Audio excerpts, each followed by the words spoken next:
5 years ago, our worlds were turned upside down when most of us were sent home because of COVID-19. For many of us, that meant our homes were turned into offices, in my case, a mini studio. While the commute to my living room was nice, the isolation made many of us homesick for each other. So we went from meeting folks out in public to catching up over Zoom. And I kept people updated on the weather outside from inside my dining room. While I was here in the studio by myself, staying 6 feet from any coworkers that did come in, and wearing a mask became part of my wardrobe. And while it did seem like an eternity, there were some moments of joy. Like the births of some precious new family members. And as a sign of the times, we used signs to tell folks just how much we miss them. So get ready to relive one of the most unique times in American history as it played out right here at home.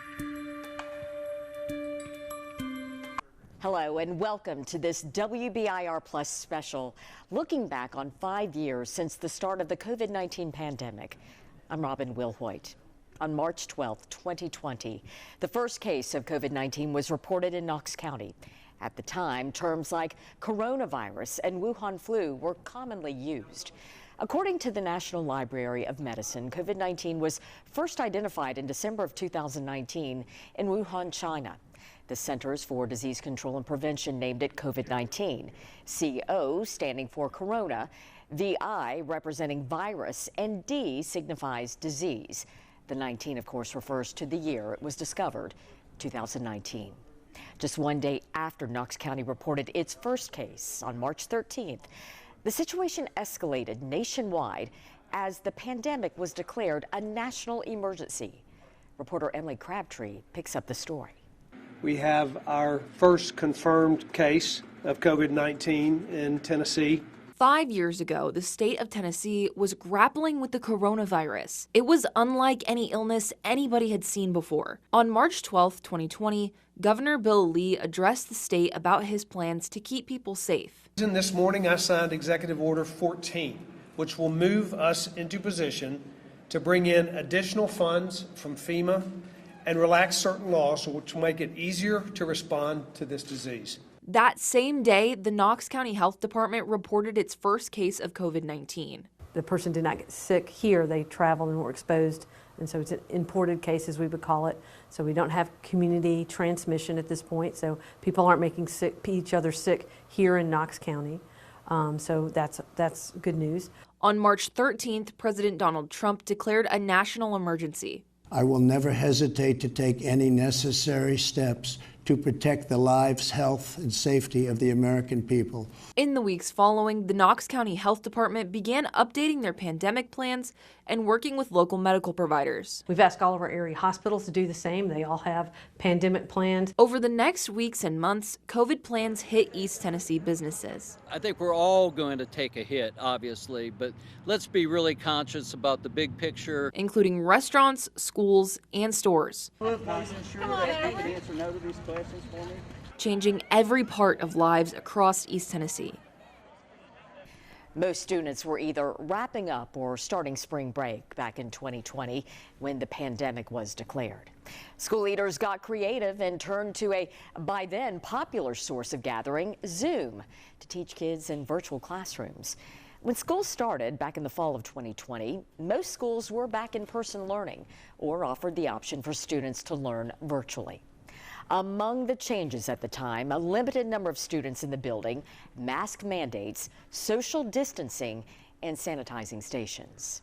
In August of 2020, students returned to classes at South Knoxville Elementary. Parents dropped off their children wearing masks. Anchor John Becker followed the school through the year. The first day of school at South Knoxville Elementary in 2020 looks different than any other in its 65-year history. The signs, the masks, and day one delayed a week to late August, helping 40 staffers plan and prepare for teaching in a pandemic. He's a little nervous. He's excited, nervous. He's a whole lot of things right now. Like many classmates, 6-year-old Elijah faced back-to-school jitters, parting at the door with mom and dad to walk into first grade for the first time. This is the August 24th, 2020. First day back at SKE. Have a great day. A familiar face leads the welcome back. Dr. Tana Nicely is marking her 7th year as principal and 30th year in education, having taught every grade except for first. Everybody seems happy. I've visited all the classrooms, both virtually and in person. 2 weeks before the start of classes, Dr. Nicely outlined her worries, encouragement, and expectations. Just making sure that our kids feel safe and are safe, and our staff same way. This is one of the sweetest schools I've ever had the opportunity to work for. Hardworking staff, hardworking community. In fact, the community reached out to me this morning and said, what else can we do to help you all? They know that we're struggling. They know that our hearts are out, you know, but they want to make sure that we feel successful too, along with the children. And that means a whole lot. Very emotional. I can't wait. I cannot wait to be here. I will not sleep the night before. And just being able to, you know, socially distance but still love on my kids. That's going to be the challenge for me. That late summer day, we also heard from 5 teachers. All agreed to share their experience throughout the uncertain fall. You can watch that full story that John did back in August of 2020 on WBIR's YouTube channel. On the 20th of March of 2020, Knoxville Mayor India Kincannon issued an executive order to close restaurants, bars, gyms, and commercial event spaces because of the concerns over COVID-19. Bars and restaurants were allowed to stay open, offering takeout or delivery. It turned Knoxville into what felt like a ghost town.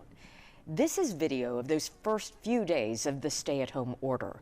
Places like West Town Mall, Turkey Creek, and the airport that would usually be crowded on weekends fell silent. Reporter Jim Matheny takes an eerie look at what some popular places in Knoxville looked like. 3, 2, 1. Wait. As much as it's the sight, Wait. It is the sound. The sound of emptiness that jars you. When the only conversation you hear at the University of Tennessee just a few weeks before graduation Wait. is the voice of no one talking to nobody. Wait. The wait for a virus to slow its spread brings the curious sight of empty churches.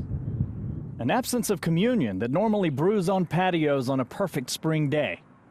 And a vacuum where music should resonate in historic theaters.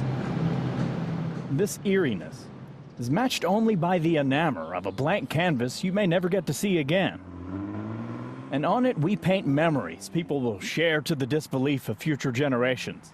About the time a virus emptied the Great Smoky Mountains, and the silence was deafening and devastating to businesses, where even the ghost stayed out of downtown Knoxville.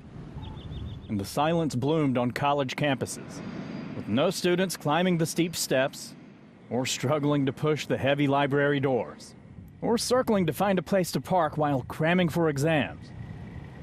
But don't mistake this silence for consent. It is not the sound of surrender. It's the rumble of battle, a counterattack to starve an enemy that would prey on our most vulnerable. It's the sound of sacrifice, of unselfishness, and even perseverance to make the silence golden. This is not the story of people who hid in the dark and trembled. It's a tale of teamwork and community courage, to engage in a quiet fight, to shadoweth oneself and give light to others, and resolve to erase the jarring sounds of nothing. Wait. For the mayors of both Knoxville and Knox County, the pandemic and those closed businesses were among the hardest of days while they were in office. We talked with Glenn Jacobs and India Kincannon about their memories from those tough times. One of the tragedies of COVID was the social isolation and the fact that folks that already had issues with mental illness, perhaps suicidal thoughts, were facing desperate times because they were told, you have to stay at home, you can't work, you have to be isolated, which is the worst possible thing that could happen. And yes, I mean, you would go through downtown, it would be a ghost town because the restaurants were forced to be shut down or at least have limited occupancy. Retail was the same way. The stores were the same way. People were scared anyway, obviously, so it wasn't like, initially especially, it wasn't like people wanted to get out a whole lot. So yes, it was very surreal and almost dystopian to just walk around town and just completely different things that normally would be vibrant and full of people were abandoned. Yeah, just remember the unknowns. But I also remember we declared a state of emergency in Knoxville, and we did that in response to public health advice. We did it to save lives and protect people, and I don't have any regrets about doing that. That's the #1 job of the city. Also, really, all fundamentally, government is here to protect and serve, and public safety is job one. Public health is part of public safety. So I remember just feeling a lot of unknowns and the uncertainty and the community's uncertainties. They wanted answers, and we didn't always have the answers that, because no one did. Obviously, opinions were all over the place. One thing that I distinctly remember as business owners were very happy that I was standing up for them and trying to keep their businesses open. And it wasn't about profit. You know, you would hear, oh, you're putting profit over people. You're putting the economy over people. What we have to understand is the economy is people. And when people can't work, they can't feed their families. And a lot of those businesses weren't staying open because they were making money. In fact, they were losing money. They were staying open because they wanted their people to have a job. They were trying to take care of their people. Business owners were very worried. I mean, restaurants, anyone in the hospitality industry, in the tourism industry, I mean, tourism stopped. Performances stopped. Art exhibits stopped. People didn't go to restaurants. Restaurants were completely closed for a short period and then reopened. We did our best to encourage restaurants and facilitate their ability to serve food outside and so forth. The health department really worked hard, but we also, we tried to balance that need for, businesses to protecting lives. I mean, everything got better once the vaccines were available. But yes, the business community had legitimate concerns. We had a lot of federal support through payments to businesses and to employees to help them get through that tight period. With East Tennessee and most of the nation working from home, things felt, well, lonely. Our essential workers became our heroes, and efforts began to find a vaccine. Coming up, a story I was personally involved in to help reunite people in the midst of a pandemic.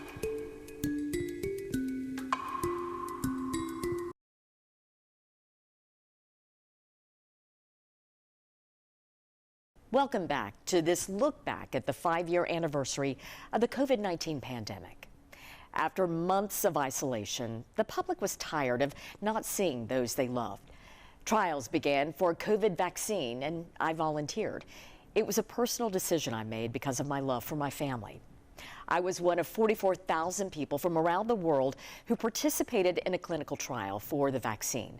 The trial was headed up by a volunteer research group at the University of Tennessee Medical Center. I was paid for time and travel, which I then donated to the United Way of Greater Knoxville. I worked with Dr. William Smith, president of the Alliance for Multi-Specialty Research. Here's a look back. I love taking care of things. And that's why I think this has been so hard, because we have not been able to embrace and to touch and to, give a big kiss on the side of the cheek. And when that's a part of who you are, that makes it that much more difficult. The governor today signed an executive. Now, the number of people who have in East Tennessee, people volunteered. Listening to stories, hearing the experts, and basically they keep saying over and over, this isn't going to end until there's a vaccine. And then these opportunities for clinical trials came out and then came to East Tennessee. I just really started thinking, why not? Why not be a part of this clinical trial if it's going to get us to that end result of having a vaccine or vaccines that will end it all? I can do this. This is my personal decision to do something that will change what is playing out right now, that will change the direction we're going. I want my entire family protected. my children who are college kids, and as we well know, college kids are some of those who are the super spreaders right now. I don't want them to be that. My sister is a doctor who is working on the front lines, and she is knowingly putting herself at risk every day she walks into that clinic. I want her protected. My mom is a retired nurse, and my mom, her job in this life is to take care of other people. Right now, she is in a retirement community where she can't engage with the people she wants to engage with. I can't see her. I haven't seen her since the beginning of the year. And I can tell, just especially lately when I talk to her, it's getting to her. 5 years later, Dr. Smith is still leading the research group. I recently spoke with him about the push to help fight COVID. Even though we're 5 years out from the first utterance of COVID, people are still dying. People are still dying, and as we just talked about, there were 290 deaths from COVID daily now versus 5,000 at the peak of the pandemic. So it's not as horrible, but it's still in the same category, maybe even slightly less now than flu. And so it's really important, particularly for the elderly and the high risk, to continue to get their COVID vaccines. In fact, the recent recommendation from the CDC is that people that are in these high-risk elderly groups get another vaccination this spring or summer.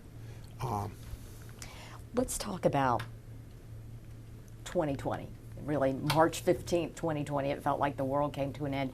You and I spent a lot of time way back when, and as you look back to that point and to look to where we are now on this end of COVID, when you go back, can you really just surmise what that whole experience was like? Well, I think the whole experience was one of panic, but also one of uncertainty. We had not had a true pandemic in the U.S. or worldwide of anything anywhere near this significance in our lifetimes, so that people were very concerned, and we were seeing young, healthy people, not just older people, dying from COVID. So there was a real rush by the government and the approval agencies worldwide to develop a COVID vaccine.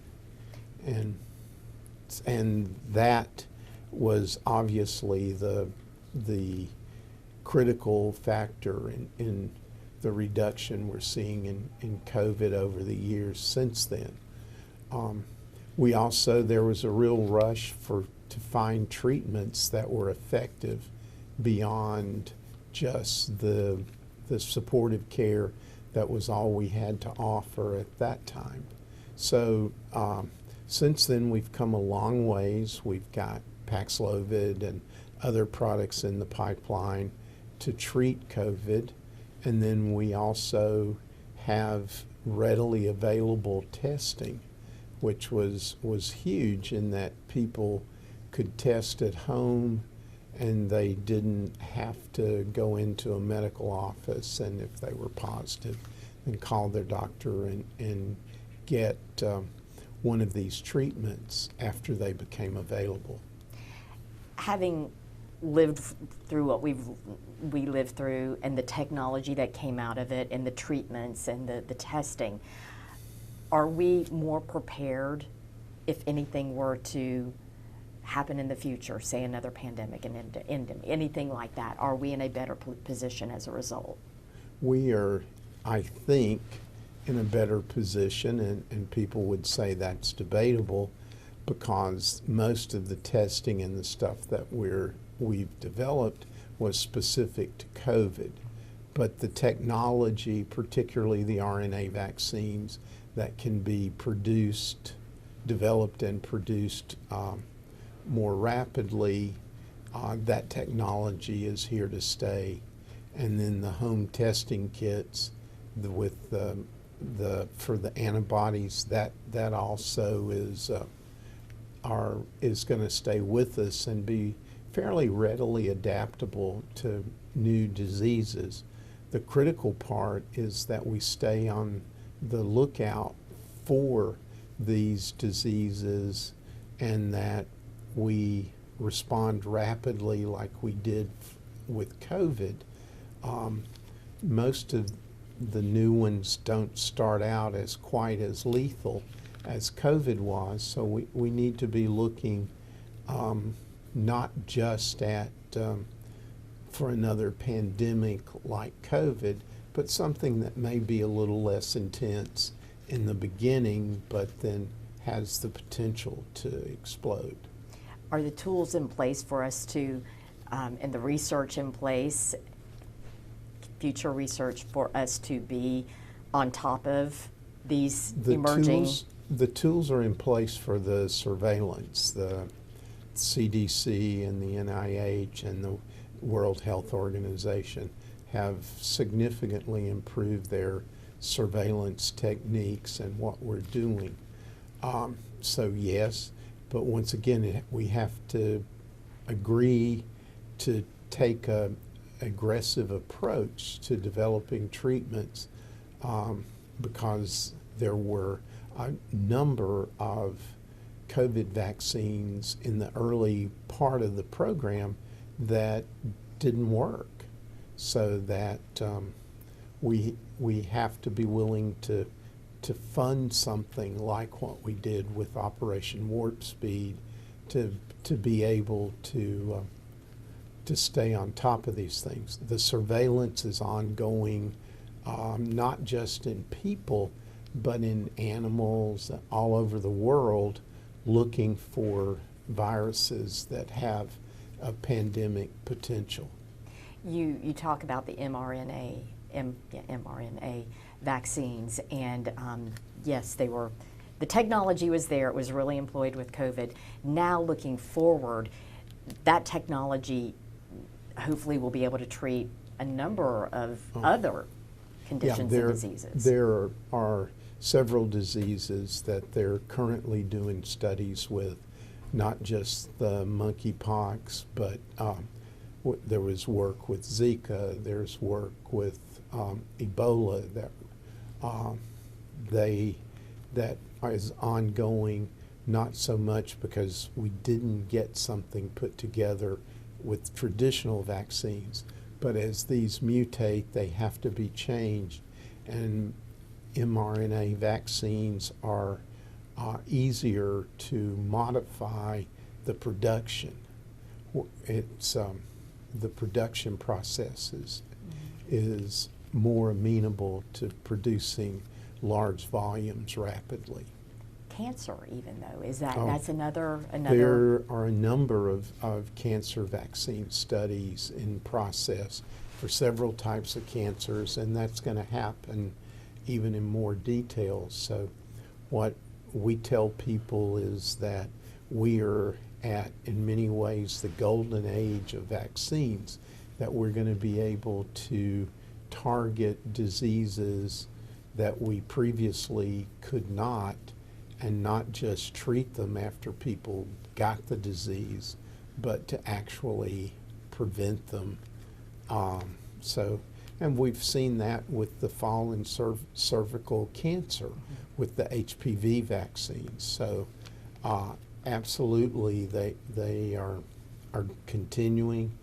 We've probably seen 20, 30 studies this year for vaccines in new areas where previously there wasn't any research going on, or at least that got to the human stage.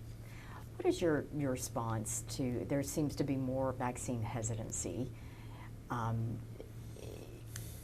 that thought process? What is your response to people when you see the vaccine and what it's done, whether it be COVID or HPV, or I mean, should people be concerned about vaccines?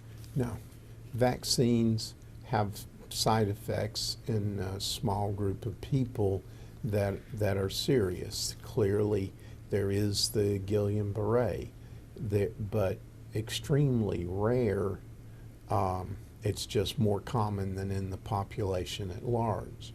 The cardiomyopathy in the young males with some of the mRNA vaccines, that seems to be lessening, and the good news is people recover. So can't say that they're totally safe, benign for everybody that takes them, but the risk-benefit ratio of the diseases that we're treating versus the rare serious side effect from the vaccines is a no-brainer. It's just the difference is huge. And what are the lessons that we can take away, we as society can take away from what we experienced? Looking back now 5 years and what we dealt with during this COVID pandemic, what are the lessons? Well, in my mind, one of the lessons is that we have to be very vigilant about these new mutations and new viruses.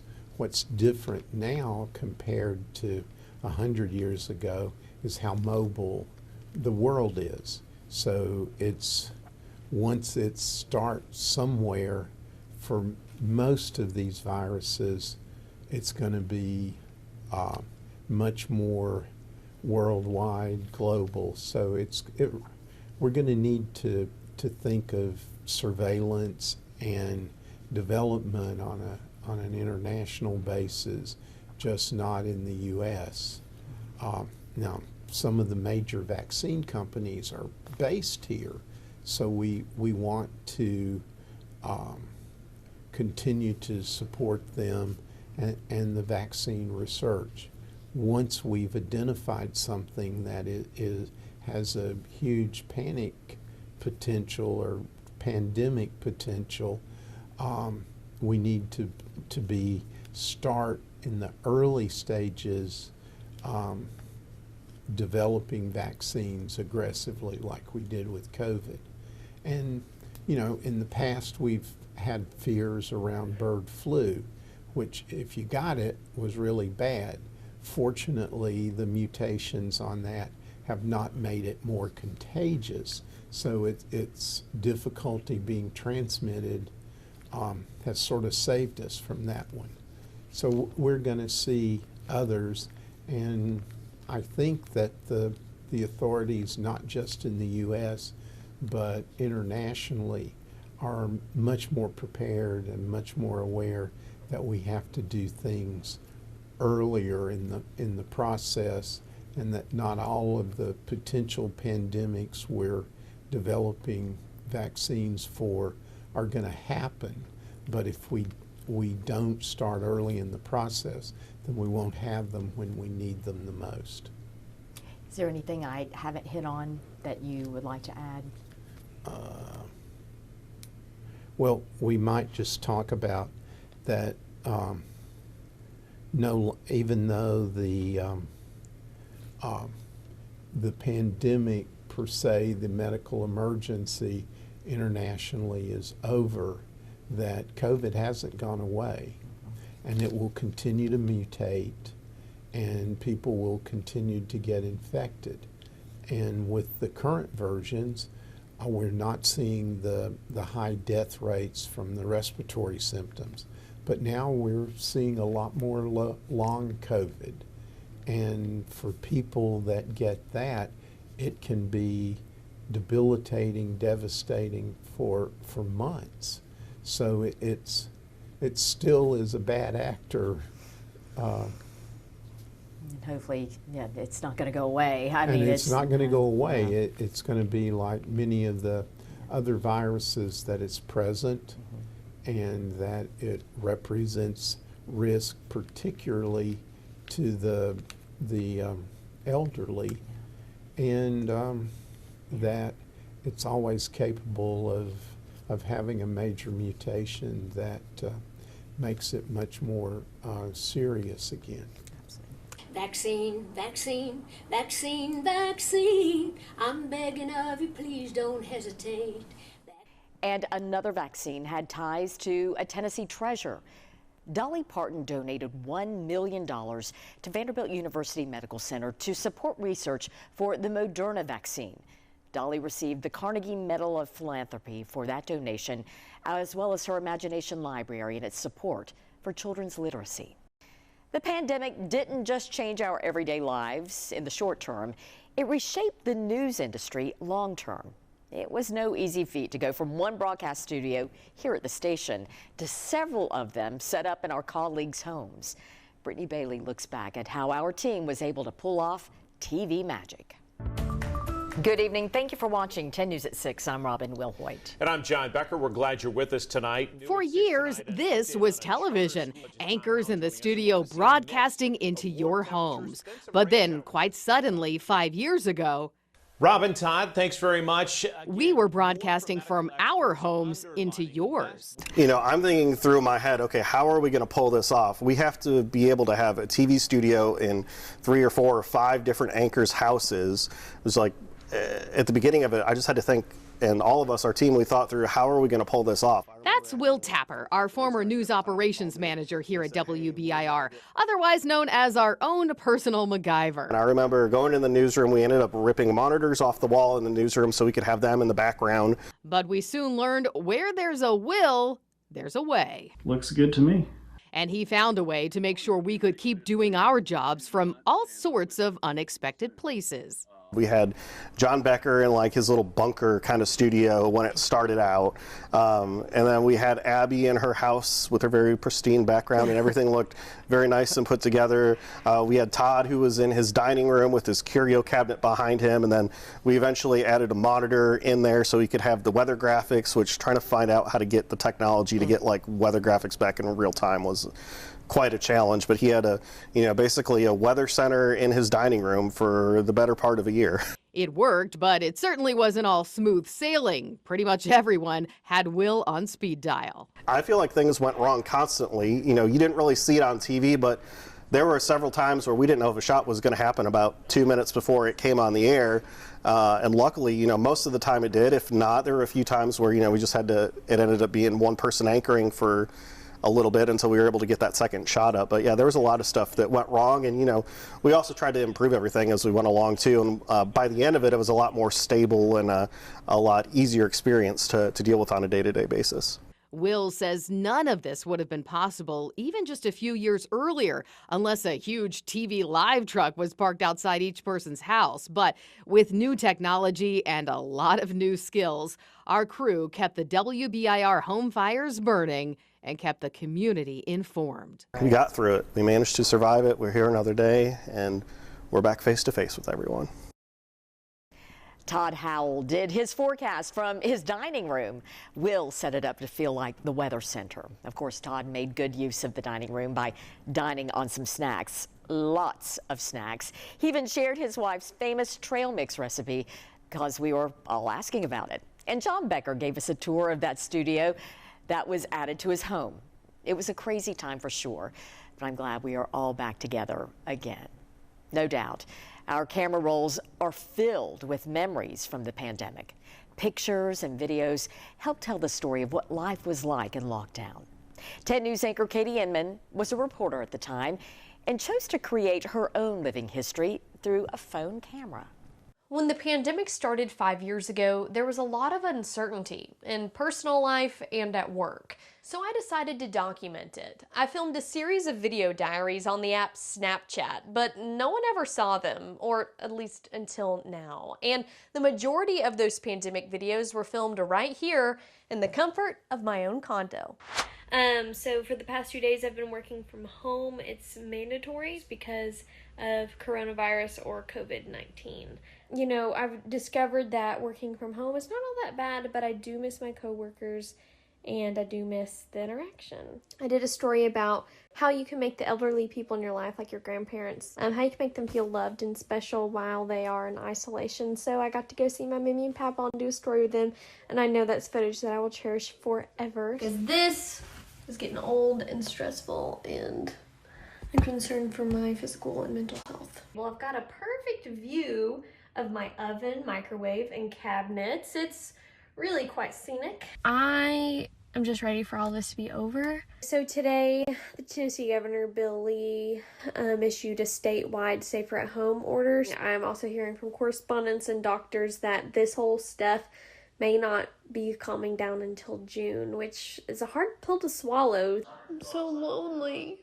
I mean, yeah, I have family in the area, but on an everyday basis, I'm just by myself. Update, mission accomplished. I wore my mask. A lot of people were wearing theirs too, which is good because they're now required in Knox County. It is Christmas Day, and we had a white Christmas. Last day of 2020, let's go out and say good riddance. About to get COVID tested. Prayers. I'm officially out of quarantine. It's still going on.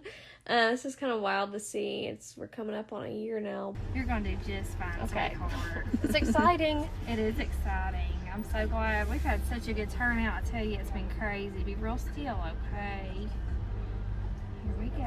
You're doing great. The medicine does burn. And you're vaccinated. Yay! Yay! You're very welcome. From the highest of high emotions to the lowest of low, we all experience these in some way, and looking back on them is a reminder of how far we've come. Katie, Robin, Brittany, and I are here to talk a little bit about our own personal experiences just as journalists during that time. Brittany, you weren't in Knoxville, but you were at our sister station in Ohio. Why don't you start us out and just explain kind of what you faced day to day? Well, it was something, of course, as you know, we've never faced before. I don't think we knew exactly what we were going to do or how we were going to do it, but they immediately knew they needed to keep people out of the station, separated. But we joked and said, you're an indoor cat or an outdoor cat. You can either come inside the station or you cannot. I was a weird hybrid where I was reporting during the week, so I was not allowed inside the station during the week, but on the weekends I came in to anchor. So we figured out how to do our jobs not going into the station, which who thought we could do that in the television industry, right? Totally. And did it feel ghostly when you came into the station? Yeah, absolutely. You'd walk in and there would be maybe one person in the entire newsroom, and eventually they set up barriers and all of that, and so we had these huge plastic barriers separating your desks, and you went, oh, I think someone's over there, and everything was done messaging on the computer or calling on the phone. I mean, there were people who were inside the station I never saw at the station, production, all of that. We never crossed paths to stay safe, but it was a strange, strange feeling, right? It was so strange. Katie, explain your experience. Yeah, so I was a full-blown reporter at the time, and so a lot of what you were saying, Brittany, is what I relate to. So I remember very vividly that week leading up to lockdown. I came in on a Saturday and everyone was like, well, you need to go grab your gear and you need to go get a news car and you need to go home. And I'm like, what are you talking about? You know, because I had been off for the Thursday and Friday and hadn't really understood what was happening. And so that's how my experience started. Set up my little office in my living room, and every day would wake up and my commute would be from my bedroom to my living room and would be on Zoom doing interviews on Zoom and having to totally adjust. But I lived by myself also, so it was very isolating for me. Personally, I remember being like, Alexa, play Office sounds, because I just wanted. Who knew? I know, and it's like printers and fax machines, because I miss the hum of the newsroom, of the scanners, of people just talking. I'm like, totally, I need people around to be able to be productive, but. You know, I really struggled in that time with mental health, and like a lot of people did, and that is whenever I started going to therapy. And we started our series, Mental Health Mondays, in conjunction with the Mental Health Association of East Tennessee, and I was able to share my story about my, dealings with anxiety and depression, not just during the pandemic time, but sort of how that encouraged me and a bunch of other people to seek out help, that you're not alone, it's okay. And I think that was, if anything, a positive for me to come out of the pandemic, to finally, seek help. One thing that's ironic is Robin has such an interesting story about being here, on the island, as you like to say. Yeah, I was the indoor cat. But I think what what you say, Katie, is so ironic. A lot of our viewers know that you have lots of family here. So for you to feel isolated during that time is interesting, because a lot of people who work in this newsroom and others are far, far away from their families. You weren't that far away. Oh yes, my family, I mean, I have family that lives in Knoxville, and most of my family lives 30 minutes away in Dandridge. I would still see them, make a point to go see them, but the day-to-day, I was by myself. I was just in my condo, getting on Zoom, talking to people that way, but we were also so scared of getting each other sick. Right. So I remember going to Target and being guilty for like going to Target. So I didn't want to like get my family sick, and I had grandparents who were sick, you know, anyway, that it was just a weird, ominous sort of time. But that isolation was very real. Robin, you were among a handful of people who came in here every single day. I want to guesstimate there were about 7 of us. In a station that typically has 100+ people, 7 of us were here at the station daily for months on end.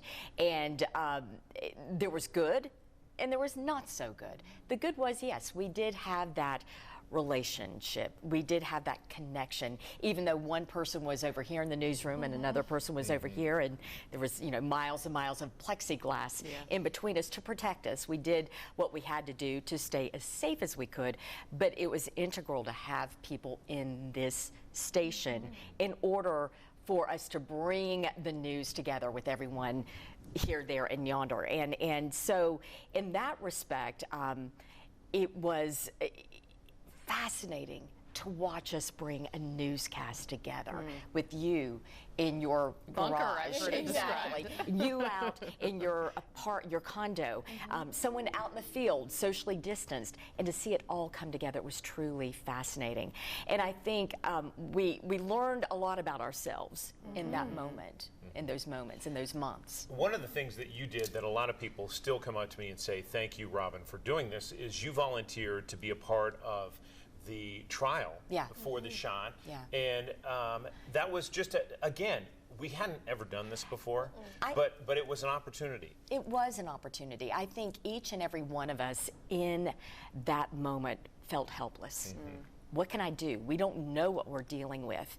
And when this came about, that there were clinical trials that were going to be started up for a vaccine that could prevent, it spoke to me. My mom was in a retirement community, and of course we know what was happening in retirement communities, so I felt very personally about that. My sister is a physician. She was in the thick of this, treating people, so I thought the least I could do is maybe be a part of something that could get us beyond this. And I'm still grateful to have taken that opportunity, to have had that opportunity, and to be on the other side of it now, and knowing that it ultimately saved lives. Brittany, one of the things that we pride ourselves as journalists on is going to the story. In this case, it was very difficult to do that. Zoom became, in some ways, the only option for us. What was that like for you as somebody who prides yourself on getting to the story, trying to do it over Zoom? It was hard because I think many of us got into this business because we love people. We love interacting with people and talking with people, and I thought, I did not sign up for a job where I'm sitting at home talking to someone through a computer, and yet that's what we had to do, and so that was very tough. Once we sort of started figuring things out a little bit, we would try to do outdoor social distancing interviews where you set up a mic, everybody walks away and the person walks up to the mic and talks, so you're still safely distanced, but that totally takes away the human interaction that we so crave and need in this business, and I think that is what we like to put on the air to share. I think that's part of our job as storytellers, and so really I felt like creativity got thwarted a little bit throughout this too. Well, and you, once again in your bunker, what was that like for you to have to co-anchor from a distance? It was totally bizarre. Yeah. It was really hard, and the greatest compliment I received was when people would come up and say, hey, we watched, and it feels like you and Robin are connected. Yes. That, I was like, that's what we're trying to do. Yes. So that, if somebody would say that, it made me feel like, okay, we did our jobs today. The other observation I had during that time was we were all speaking with people who had various experiences about being isolated. And I spoke to the longest held enlisted POW in American history, Captain Bill Robinson, who lives in East Tennessee now, and he was held in Vietnam for 7.5 years. as a prisoner of war. And his interview was like, we're going to be fine.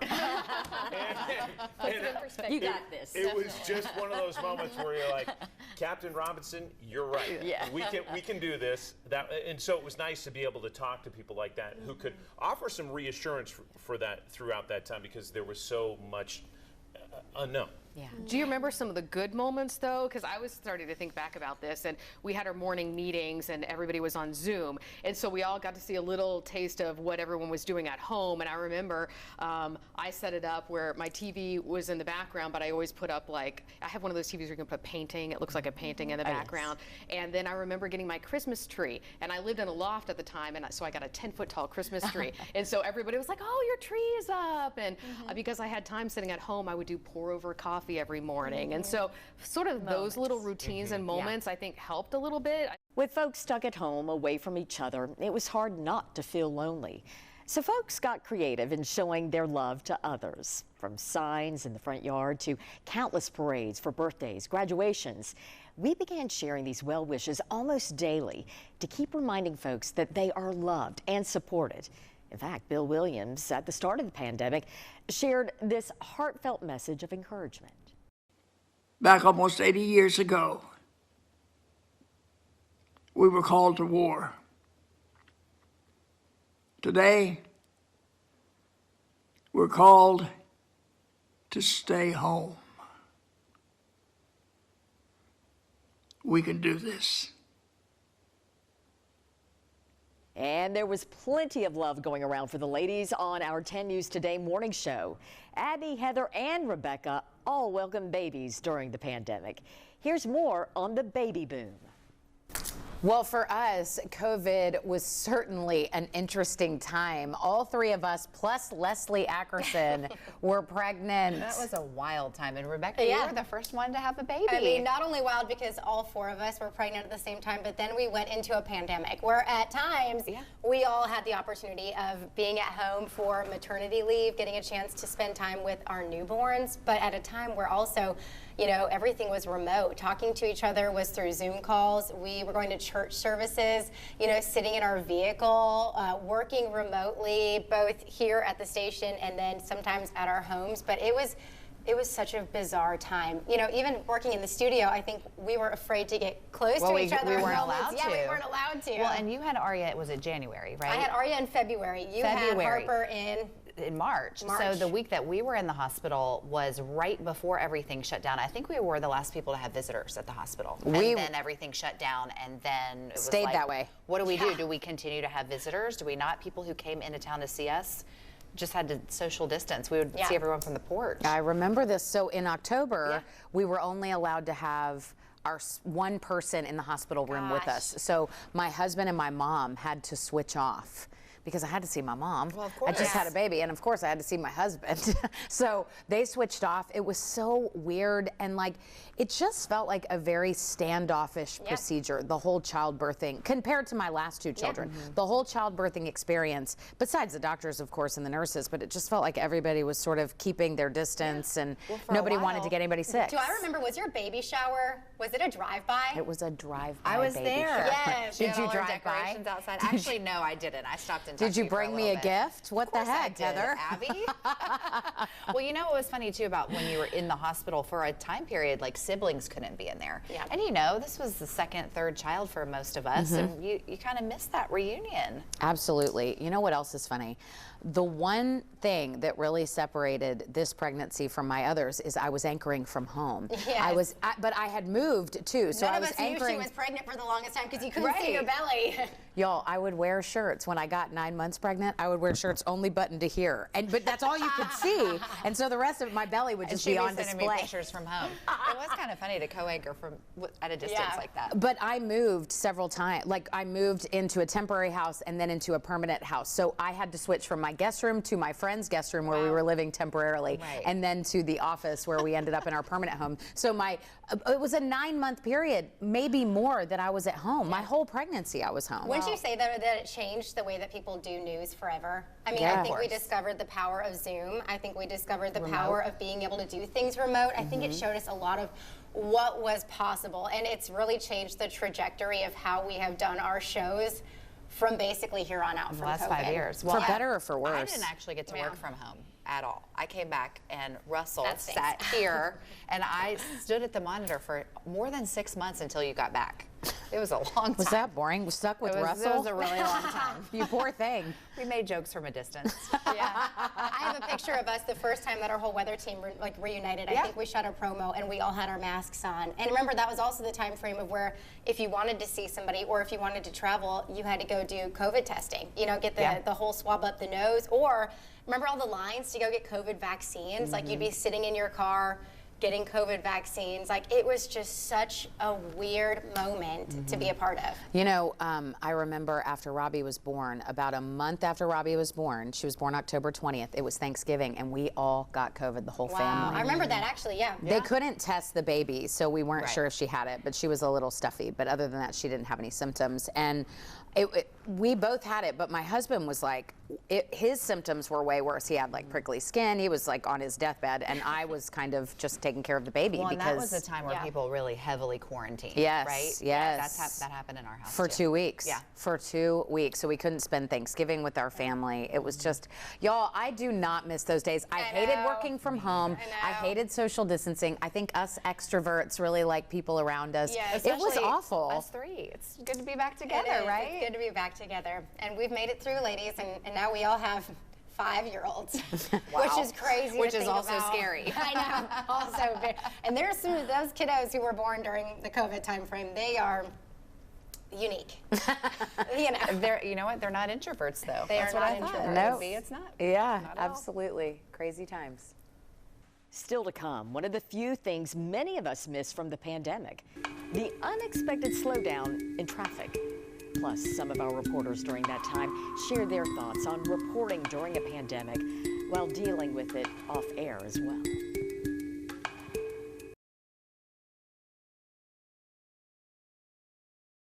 Welcome back to our look back, marking the 5-year anniversary of COVID-19. At that time, most people were working from home, and that includes our reporters here at WBIR. They went to great lengths to tell stories, despite the fact they had to stay a distance away from the people who they interviewed. We talked with some of them about reporting during this unique time. The hardest thing personally was how isolating it was at the beginning. I lived in a studio apartment at the time, so my whole life, work and home, was in one room. And it wasn't an issue. When I moved in, it wasn't an issue because you go out and hang out with friends, you go to a bar, you go to a park, like all of these things that, at least for the first initial period, we really were not doing. I remember running down by Vol Landing one of the early days, and there was one other person, the only person I saw the whole time, running the other direction. And we both had this moment where we were like, we can get through this together. And we had this connection because we were both out running in this abandoned city together. Of course, that got easier because we started to learn more about the virus and what we could do, what was safe. We started to have our bubble with people who we kind of would stick together. I think at the beginning, I didn't have a lot of fear. I thought this is just going to be like a month and then we're all going to be back together. So it was almost kind of fun in a way when you got to work from home. It was relaxing. I was with my dogs. I could take a longer lunch break.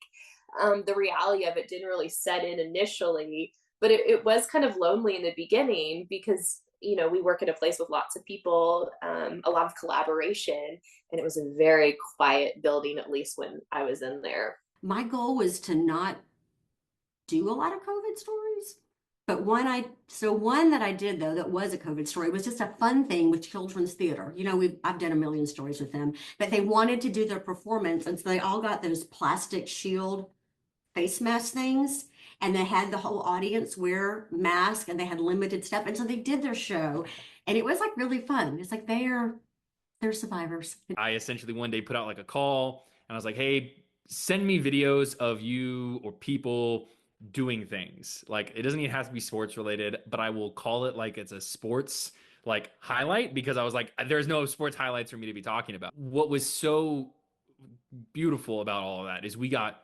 so many videos. So many videos, like hundreds, if not thousands of videos. It was absolutely wild. We had like a whole like system we had to set up just to like keep track of everything. What people didn't realize as reporters is everybody's thinking about COVID every day. When it started, it was our job to think about it for 9 hours a day, every day. And so while I was home with my now husband, he would get home from work because he still had to go in person and would come home and want to talk about COVID. And I would be like, I did this for 9 hours. I can't talk about it anymore. I need that separation. And I think that's important to remember, that like we were going through all of this on television. One thing we can all agree on about the COVID-19 pandemic 5 years ago, traffic in East Tennessee was light and easy. TDOT spokesperson Martin Nagy has more on that unexpected and pleasant surprise. I-40 through downtown Knoxville, there are sections that get over 200,000 vehicles per day. So it's the busiest part of the interstate in the entire state of Tennessee. So when COVID hit, we saw a dramatic decrease in the number of vehicles that were on our transportation network.